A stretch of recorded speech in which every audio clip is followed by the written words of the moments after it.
Napa know-how. Any car brave enough to withstand a decade's worth of multi-state family voyages is worth treating to some quality parts and Napa know-how. Coolant for the Death Valley trip, wiper blades for the Pacific Northwest, air fresheners for the Southwest chili cook-off. Yeah, with some quality parts and a little Napa know-how, you can keep your road warrior running longer, stronger, for many more vacations to come. That's Napa know-how. Napa know-how.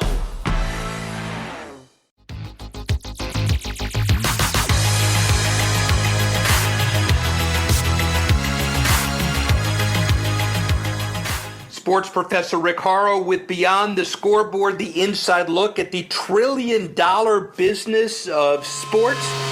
After the last golf major, before the Major League Baseball All-Star Game, after hockey and basketball playoffs are for some people mercifully over, NASCAR moving into its summer season, and obviously can't forget about football.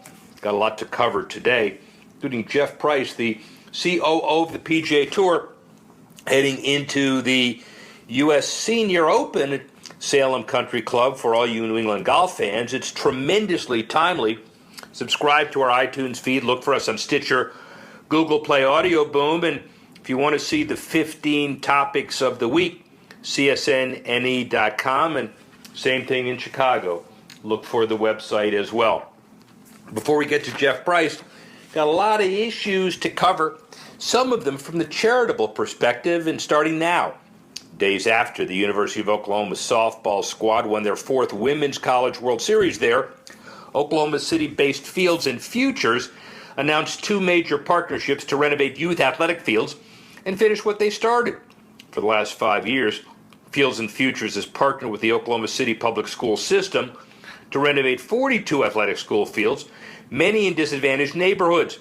The organizations finished 20, and now with a partnership with the Cal Ripken Senior Foundation and a $1.5 million matching gift and seven-figure marketing plan investment from Delaware Life, it can not only finish the remaining 22, but developed a blueprint for a much larger footprint. Already, Oklahoma City's seen grades, attendance, and graduation rates improve at the 7 schools where fields have already been built. Delaware Life President Dan Towers said, after he announced the gift last week, investing in Fields and Futures provides a solid foundation for his company and a great inspiration and motivation for kids to stay in school, graduate, and thrive in life. Clearly very important, and it's just beginning. But let's talk about another off-field accomplishment, but over in baseball. Despite not going number 1 overall in the baseball draft, high school pitcher Hunter Green still being heralded as the future of baseball. He's a product of the MLB's Urban Youth Academy in Compton and drafted second by the Cincinnati Reds. He's the highest draft pick of any alumnus from that program. By the way, fastball at 102, calls himself a monster at that position, not that humble, but he also plays shortstop. And the Reds have not ruled out the possibility of him becoming a two-way player. Commissioner Manfred spoke of Green coming from the Urban Youth Academy. Huge for our game, and we hope these programs will continue to produce players like Hunter.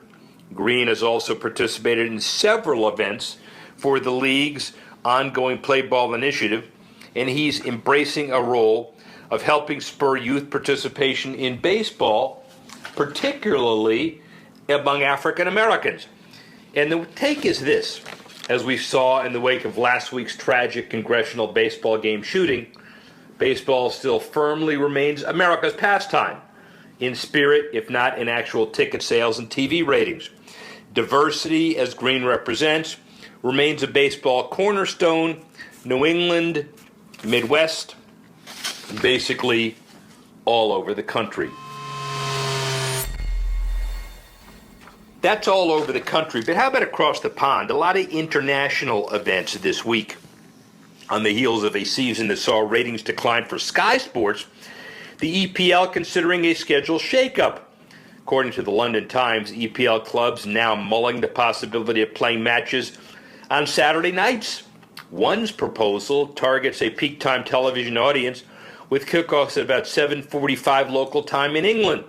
Sky Sports Premier League viewership fell by about 14% this year, leaving the network needing to recoup and make a positive change. Saturday scheduling discussed during the league's summer shareholders meeting last week, and ahead of the upcoming launch of the tender process for its next domestic broadcasting deal.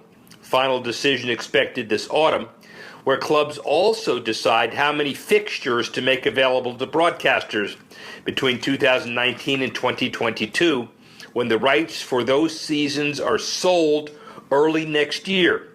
Here's my take. First, fixtures means games, as we know, and then also another group no doubt welcoming the schedule change, pubs and sports bars, that'll see a double-digit business surge from the evening matches.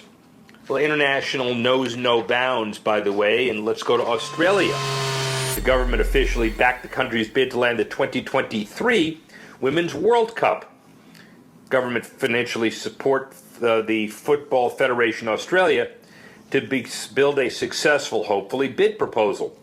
The federal government provides initial funding worth over $750,000, with a further $3 million to be made available should it be satisfied that the bid has a chance to be successful. The carefully crafted two-tier financing system comes as a completely contradictory approach to one the Australian government took to backing Australia's disastrous bid for the 2022 World Cup, which the FFA received Australian $45 million in federal funding. Sydney, Melbourne, Brisbane, Canberra expected to be planned host cities for the 24-team tournament. And here's my take.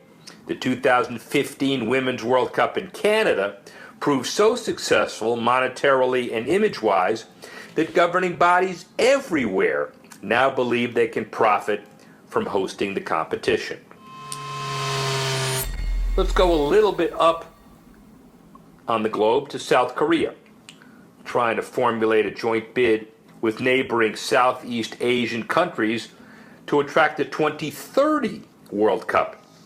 The men's side expected to face early roadblocks in doing so. China reportedly wants to stage the World Cup in its own. Japan has been lukewarm to a joint bid proposal. Communist North Korea brings a complex set of its own challenges to the table in trying to formulate a partnership. President Gianni Infantino met with South Korean President Moon Jae-in and Korean FA President to discuss the initial stages of creating a joint bid for the Southeast Asian region.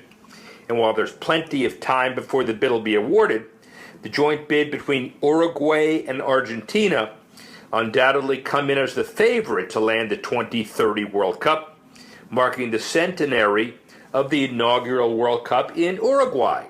Here's my take. It looks like the 2026 joint North American World Cup bid, shared by the U.S., Canada, and Mexico, will probably prevail. And the cost of hosting such mega events, joint bids among neighbors, are becoming the norm.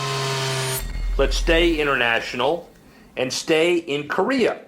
Snowboarders competing in the 2018 Olympics will have a great tune-up event about 1 month before they compete in South Korea. Snowmass in Aspen hosts the U.S. Grand Prix snowboarding event just prior to the start of the Olympics. On the other side of the coin, skiers competing in Korea may not have the same luxury. The U.S. Grand Prix has not been revealed as far as location, and the snowboarding event as well. The 2016-17 U.S. Grand Prix Tour season features events at Copper Mountain, Solitude Mountain, Utah, Mammoth Mountain, California, and the possibility of a skiing U.S. Grand Prix discussed at the bi-monthly meeting of Snowmass Marketing Group Sales and Events Board, but an official decision on the giving of the event still pending. And my take is this: a Grand Prix Tour, a smart product offering, piggybacking on the World Winter Olympics is even smarter. By the way, talking about the Winter Olympics in the dead of summer, not the brightest thing in the world, but it is a current event. Shift to a couple of college things. The disparity in spending, revenue, and donations between college athletics programs is stark, And the University of Michigan's football team in Rome, trip to Rome proved just that.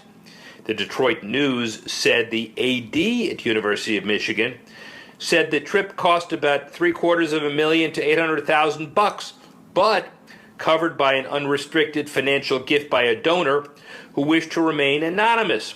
The trip was led by head coach Jim Harbaugh, of course, who took his players to Rome after finals for a week of sightseeing and team bonding, in addition to those spring practices, 3 in all. The optional trip for the football team, just one of the multiple trips the University of Michigan varsity athletic teams took or plan on taking. Michigan's tennis team went to France for a week, playing in tournaments before stopping by the French Open. Women's basketball team heading to Italy in August. And my take is obvious. College recruiting just took a big international ante-upping.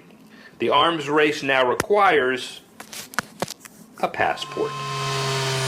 Shift over to college basketball and Kentucky. John Calipari, by the way, not happy with the SEC's decision to shift to a 20-game conference schedule. The move is for the networks, he said, and directly hurts the flexibility and versatility in non-conferencing schedules. The ACC preparing to make a similar move in the 1920 season, 2019-2020, that is. The conference jumps from 18 games to 20.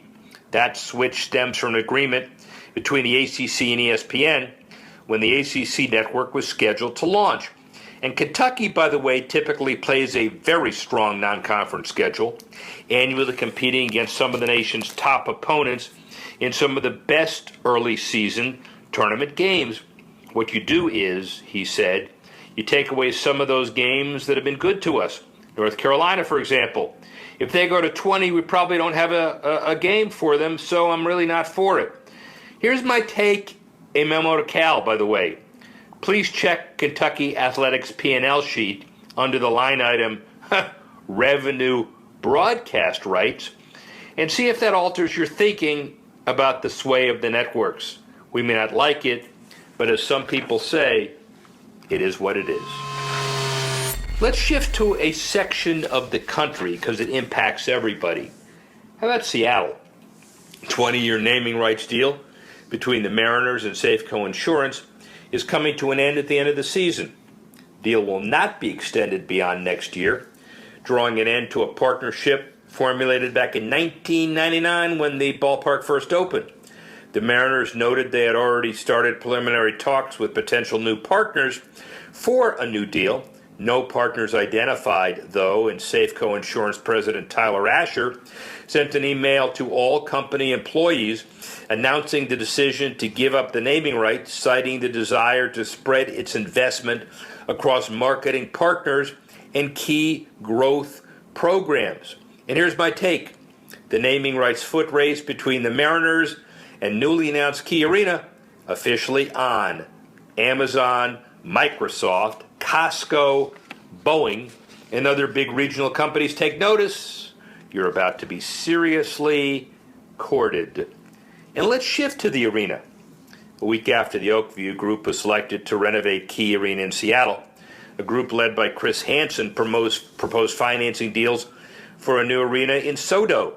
Hansen's proposal would be completely privately financed and outlines its superiority to a Key Arena renovation in regard to parking and transportation. The SoDo plan also asks for no tax revenue from the city following completion of construction. It also claims they're years ahead of any Key Arena development after years of effort. Any additional funds needed to build the arena would be financed by J.P. Morgan, as explained in a financing letter attached to the proposal. Doubts as to the viability of a SoDo project have remained ever since the departure of Los Angeles Clippers owner Steve Ballmer, but the confirmation of J.P. Morgan's presence in the deal silences those. Hansen's proposed arena would cost probably more than $500 million. And my take is this. Ballmer now focused on a new arena for the Clippers in Inglewood, adjacent to the new Rams-Chargers Stadium under construction there. And by the way, an issue that's over and over again important. It's happening. The fight fans wanted.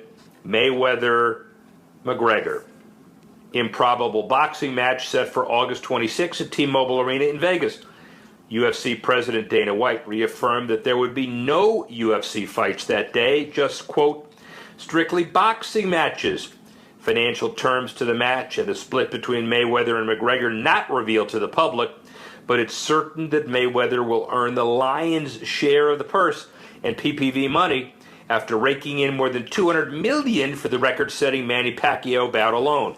Nowadays, Mayweather won't stop, and he will step in the ring for anything less than $100 million. So no one figures he would walk away from a fight with shallow pockets. And my take is obvious, and here's the number to beat. The record 4.6 million PPV views for the 2015 Mayweather-Pacquiao fight. And now, relevant to us, golf, and more golf. 27-year-old Brooks Koepka wins the U.S. Open, and his brand about to soar higher than one of his impossibly long drives. He's a Florida native, Florida State standout from a very athletically gifted family, won only one other event on the PGA Tour, and is one of a large pack of 20-something talented golfers who, as the Washington Post puts it, are the age that got full-blown Tiger Slam Eldrick Woods into the most impressionable age. Certainly world number 22, Koepka will be seeing his own moving day in the coming weeks as his ratings improve and ranking as well. And the $2.1 million winner's purse he received on Sunday eclipsed by endorsers joining the ranks of Nike, Michelob, Ultra, and Paylocity. And my take is an interesting play on words. First Brooks, now Brook, as in Henderson. The Canadian phenom, winner of Sunday's Meyer LPGA Classic, and her LPGA peers take their considerable talents to Northwest Arkansas for the Walmart Northwest Arkansas Championship presented by P&G. The growing LPGA tournament, a boom for the region, and vice versa. And now golf comes to the Salem Country Club for the Senior Open, and an appropriate guest, an avid golfer, Jeff Price, the CCO of the PGA Tour, Chief Commercial Officer. He received his MS from the Mark McCormick School of Sports Management at the University of Massachusetts, BA at Bates, helm of Sporting News from 2010 to 2013. He drove the digital transformation of the iconic Sporting News brand, the largest digital sports video company in the U.S. last year.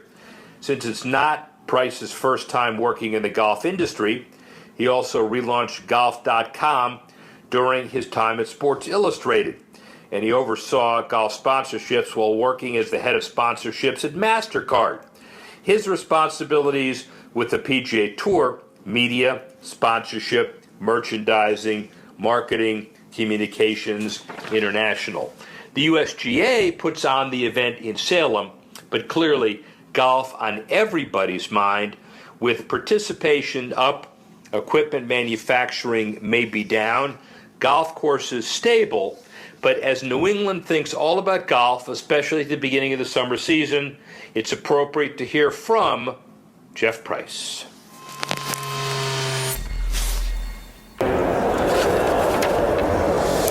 Rick Horrow, again, Sloan MIT Analytics Conference gets bigger every year.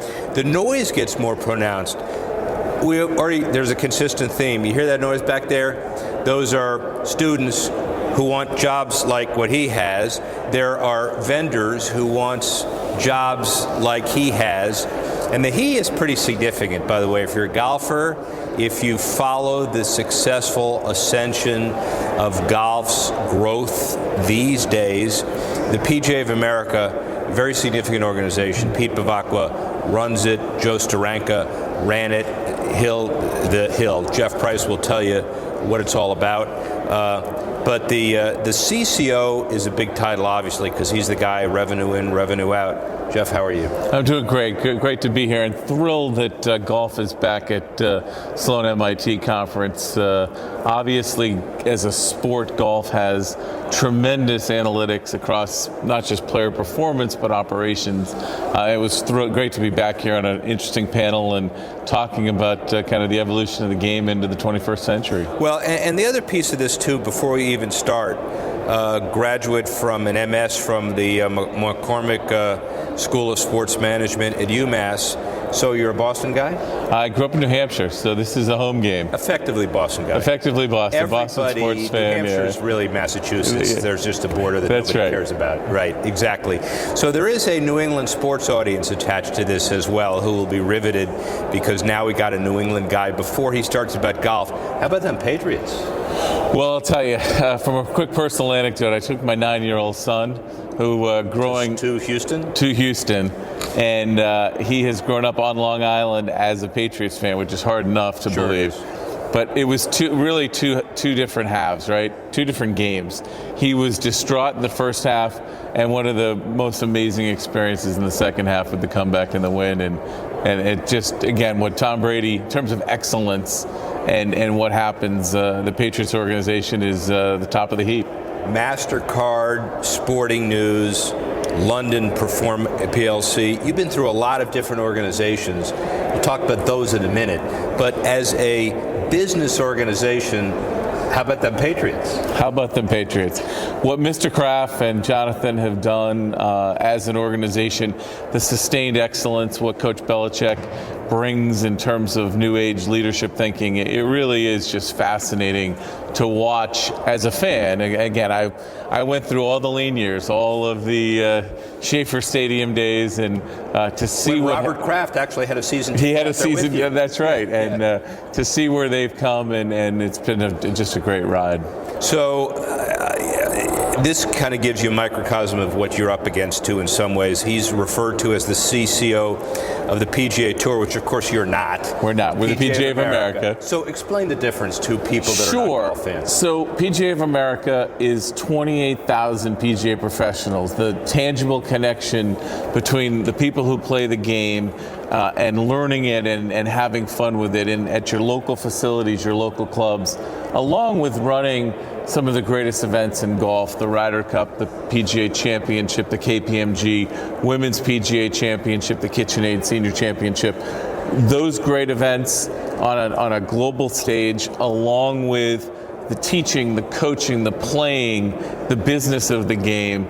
We are an organization that lives and breathes golf at every level. Obviously, our sister organization, the PGA Tour, the two were together until 1968. They split apart. The tour went up to Ponte Vedra. We have great relationships now with Jay Monahan and his team on board. Great young leader in Jay, a terrific leader in Pete Pavakwa, and a lot of collaboration, which is what I think is great and what's happening in the game right now between all of the allied organizations, understanding we all have one objective: grow this game. One objective: grow the game, find a way for people to have more fun with it, and make sure that we sustain the legacy of a sport that's been around for a long time. And parenthetically, you are a Patriot fan, but your headquarters is in South Florida. How's that working out for you? You know what? The great part about modern technology, it's easy to be a fan wherever you are. Yeah, you are. And ladies and gentlemen, I'm an open invitation to the first Dolphin Patriot game at home, although you'll be out in the stands. My tickets using a Patriots sweater. All right? Is that a deal? There you go. The sweater's going to be 90 degrees, by the way. I realize that. Back to ultimate issues of growing the game. So, first comment, as relevant as some of the news is, then we'll talk about your specific role. Two-shot penalty, and you pick it up behind the trap, and you can actually play it. Really? I mean, these are dynamic new rules that are being tested. What's your take and your organization's take on the attempt to grow the game through changing the rules? We applaud what the USGA and the R&A have done to make, again, it's about making golf fun. Yeah. And the rules were incredibly complicated. I jokingly said in the panel, the hardest test you could take at MIT would be the golf rules test. Absolutely. Everybody would fail it. It's so hard. I think the simplification here, the putting it in layman's language that people who play the game every day can understand, is great for the game. We announced this week that we're going to allow shorts during the practice rounds at the PGA Championship and all of our championships. And again, make the game more relatable, make it more welcoming, make it more inclusive, and more people will play, because we have the great benefit of being a lifetime sport. You can play from 4 to 104, and that really is something that I think all the Allieds are embracing and trying to think about that lifelong path. And similarly, all the old, and I mean it with greatest respect, curmudgeon, purist, Golden Bear, Jack Nicklaus golf course designers are now the first to advocate tee it forward. The holes, which I love, are sometimes that big, and anything to improve the game and open it to the masses, I would guess. Well, and again, there are great traditions in the game which we want to maintain, but it is about thinking, if you go to a Topgolf and have a great experience, you're playing golf. If you go take a 30-minute lesson from a PGA professional, you're playing golf. We've got, it doesn't necessarily mean 18 holes with 4 people to be playing golf. We have to think about it in the broadest sense of engaging people in the game, and that is something I think all of the Allied organizations are focused against. And what do you think? So Topgolf, the whole indoor golf phenomena, it's been Japanese and everywhere for years, but half of the United States you can't play for 6 months. We're here in Boston. It's going to be 20 degrees tonight. Is that part of your mandate as well? How do you feel about that? Well, a great example, we are rebuilding the clubhouse at one of our facilities, Valhalla, where we've had great PGA Championships and Ryder Cups. And we are in the process of that. The basement is being transformed into a winter golf opportunity so that you can keep the members more engaged, keep the professionals engaging with their students.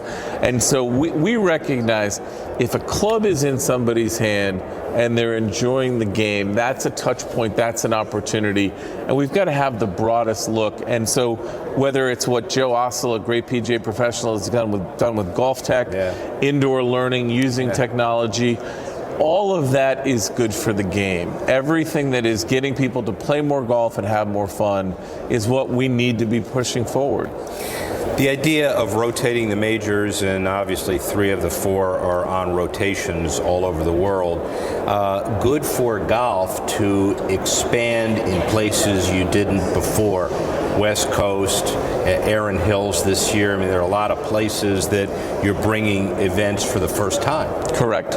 And look, golf being in the Olympics is a huge deal. Not necessarily in the United States. I don't think it's going to have a dramatic change here. But if you look at the number of federations that have been formed since golf went into the Olympics, the kids who now are growing up in countries that never thought about golf, now golf winning an Olympic medal, putting it in there, the opportunity for development. I worked at the NBA early in my career when the Dream Team was formed. And David Stern's vision on that wasn't about that dream team.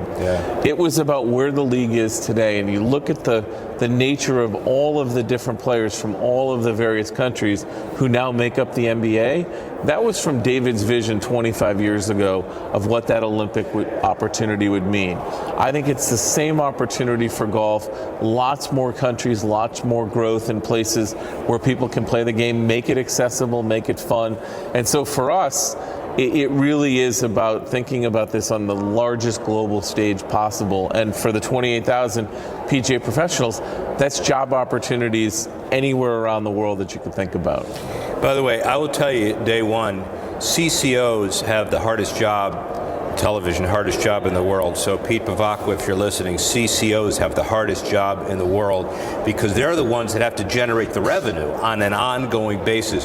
When you say growing the game, it's also a euphemism in your world for maximizing and growing revenues. How are you doing it? That's exactly right. Well, we're fortunate, as we said, to have great championships, and so the Ryder Cup and our partnership with NBC Sports, what we do with the PGA Championship with CBS and Turner, those are very significant revenue streams that we're very fortunate as caretakers of those events to have. And what we're then able to do is turn the revenue from those and make those programs work at the grassroots level. The education that we bring to our 28,000, the employment services and the career development, how we think about grow the game initiatives like PGA Junior League Golf. Here this weekend, just kind of by accident, we're launching the first public marketing of our Junior League program, team-based golf for kids 13 and under. We're going to have, hopefully 1,500 more kids in this market playing. We're thinking about that being, 100,000 to 250,000 kids playing team golf, having that experience, and then ultimately becoming lifelong golfers. Because I said before, this is a lifelong journey that we need to be thinking about all of those on-ramps and keep people playing.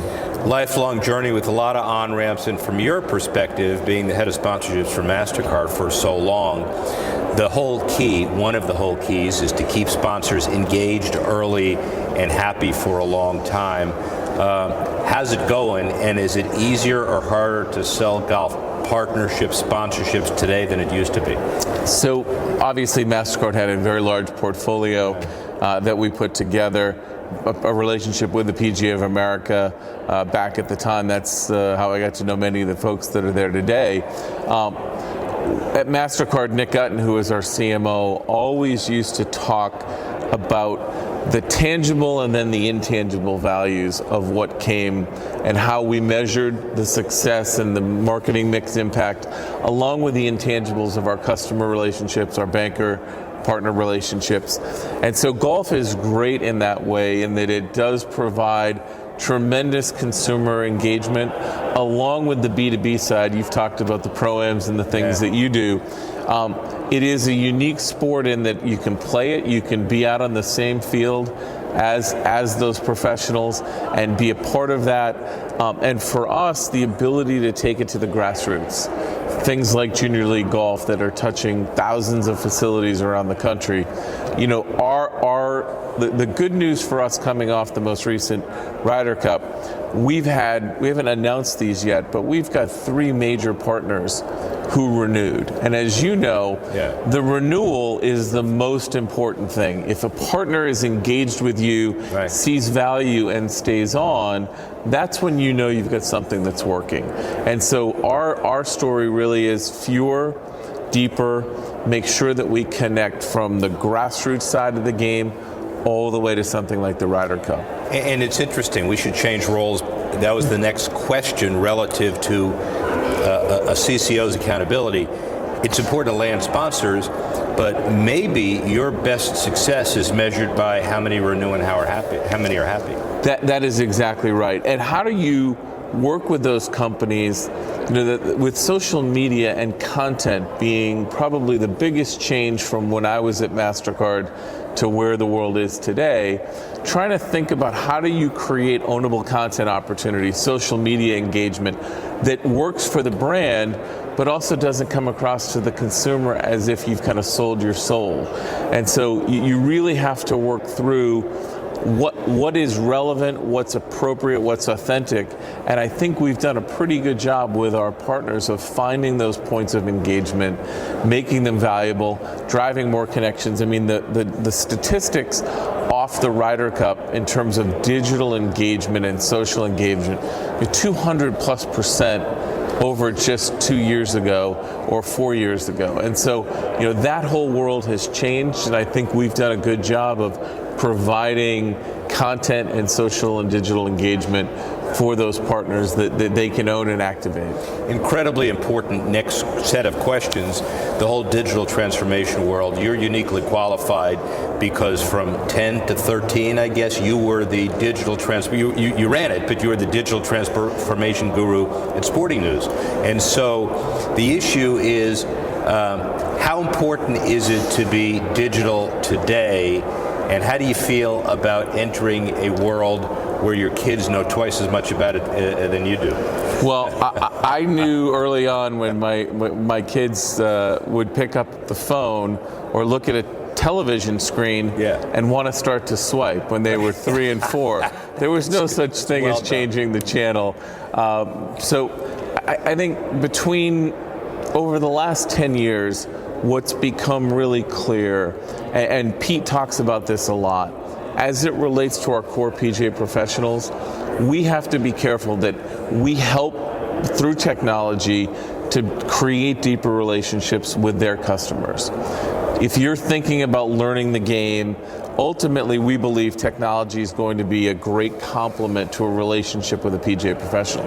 If we're not careful and we don't help to facilitate that, what we're going to end up seeing is somebody owning a corner record store, because technology taking and passing by. That absolutely is something that we wake up every day thinking about, and thankfully many PGA professionals are looking to think about all the technology, the TrackMans and the V1 video and KVest and all of the things that you can do to create data points. But ultimately, where that PGA professional is so valuable is synthesizing that and making it useful and actionable to help you improve in the game. And so for us, obviously around our big events, we think about digital and what that means to our rights fees and the distribution. But we've got a core element of what we do every day, bread and butter, the engagement between consumers and PGA professionals, that is being influenced in a big way by technology. And so that, spending a lot of time thinking about that, and that was a big part of the discussion today here of how do we get better and how do we kind of create that ultimate lifelong tool that allows you to kind of understand that growth path that you're on. Let's talk about the larger media pieces as they relate to your major events, but also about life. 40% of the people in the great unwashed over there are trying to sell and create a model for their amazing product. Digital tracker, wipe your golf shoes without hands, whatever it is. And the whole world of startups depend on being embraced by credible people who want to grow their respective sports. Then you've got the dynamic of the big networks, the NBC vertically integrating, trying to offer vertically integrated experience.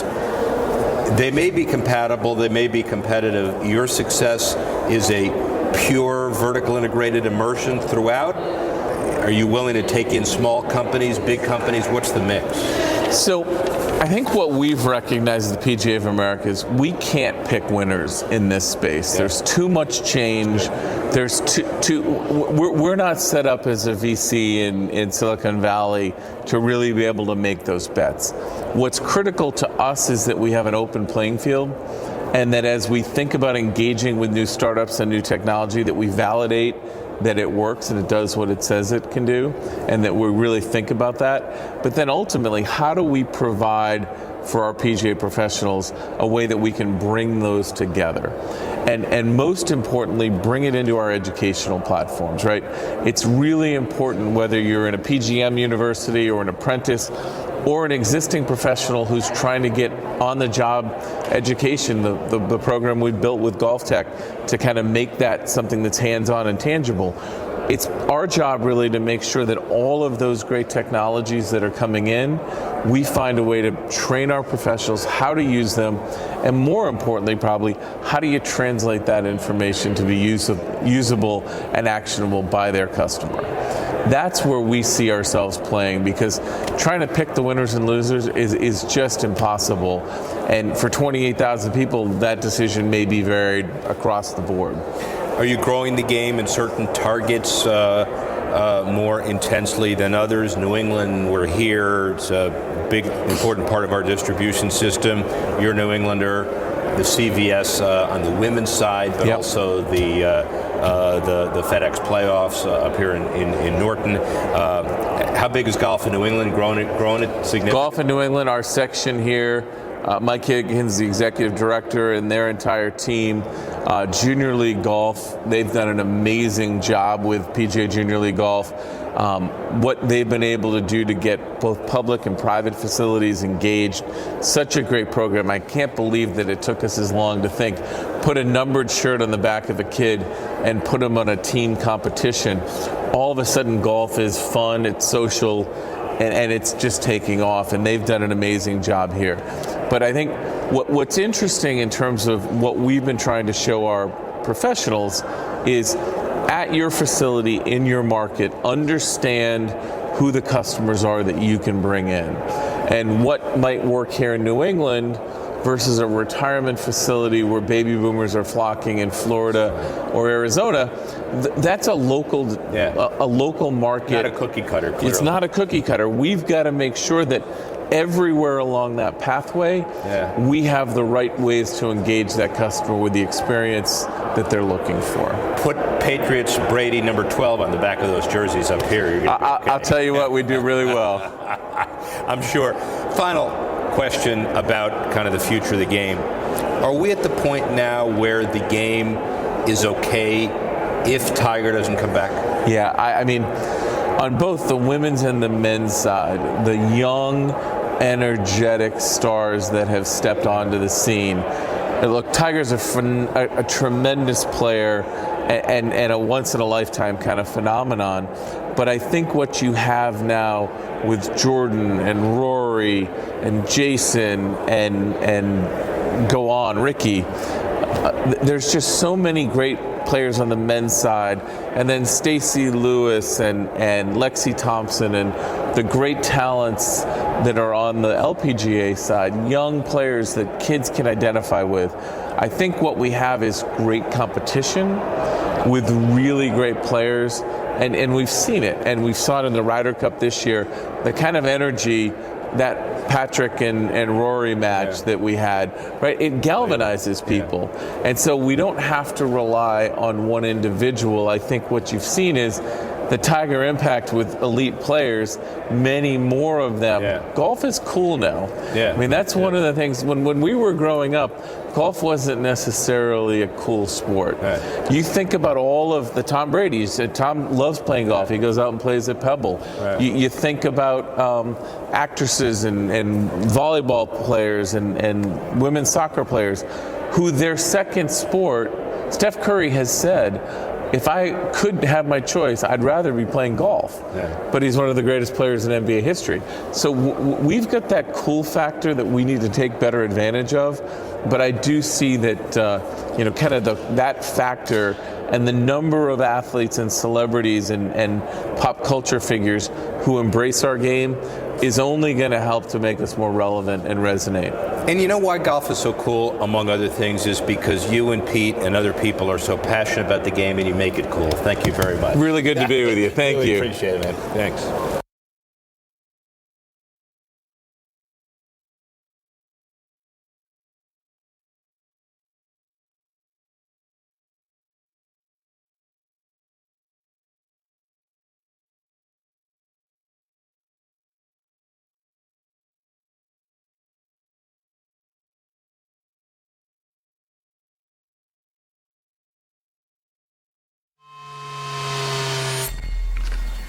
We'd like to thank Jeff Price for giving his time and all others who contributed to our 15 to watch. And again, if you want to see our whole list, csnne.com, and also same thing in Chicago. If you want to subscribe to our iTunes feed, look for us on Stitcher, Google Play, and Audio Boom. And join us next week when once again we go Beyond the Scoreboard.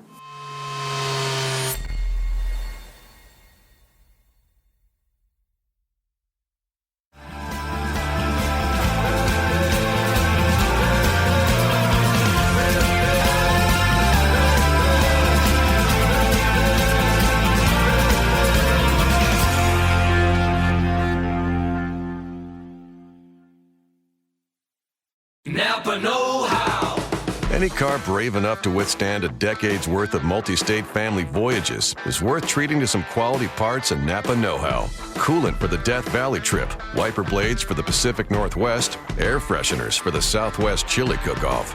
Yeah, with some quality parts and a little Napa know-how, you can keep your road warrior running longer, stronger, for many more vacations to come. That's Napa know-how. Napa know-how.